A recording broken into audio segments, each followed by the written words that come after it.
చేస్తుంది. ఇంతకు మించి ఏం పీకుతారో బాబు అంటారు, అంతే కదా. ఇప్పుడు నేను కొడాలి నాని ఉన్నాడు, ఏం చేస్తాను, ఓ 30 కేసులు ఆడతావు పెట్టుకో, అంత మించి ఏం పీకుతారు మమ్మల్ని, చంపేస్తారు చంపే అంటారు ఎవడికాడు. ఆ స్టేజ్ వచ్చేసింది, ఇప్పుడు 9 నెలలు అయిపోయింది కదా. ఇంకా కూర్చుని అంతు చూస్తాం, తాట తీస్తాం, తోలు తీస్తాం అంటే జనాలకి సిరాకేస్తుంది. అదే అందుకనినే వాళ్ళు కూడా ఏం పెద్దగా భయపడట్లేదు అనమాట ఇప్పుడు.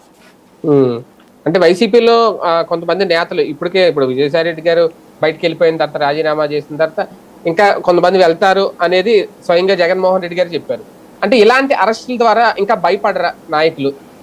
ఇప్పుడు పోయేవాళ్ళు నాకు తెలిసి ఇంకో 3 దాకా డౌట్గానే ఉంది నాకు కూడా.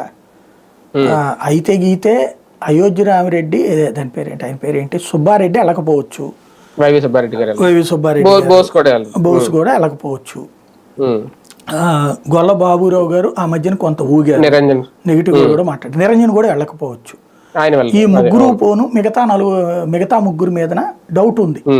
అయోధ్య రామిరెడ్డి కానీ, గొల్ల బాబురావు కానీ, ఇంకొక ఆయన కూడా ఉన్నారు కదా, వాళ్ళ ముగ్గురు మీదన అయితే కొంత డౌట్ ఉంది. కానీ వాళ్ళ మీద ప్రెషర్ అయితే పెడుతున్నారు, నో డౌట్. మరి వెళ్తారా లేదా అంటే అది రాబోయే రోజుల్లో ప్రెషర్ టాక్టిక్స్ మీద ఆధారపడి ఉంటుంది. కానీ నిత్యం ఇలా ప్రజల్లో ఉంటే జగన్మోహన్ రెడ్డి గారు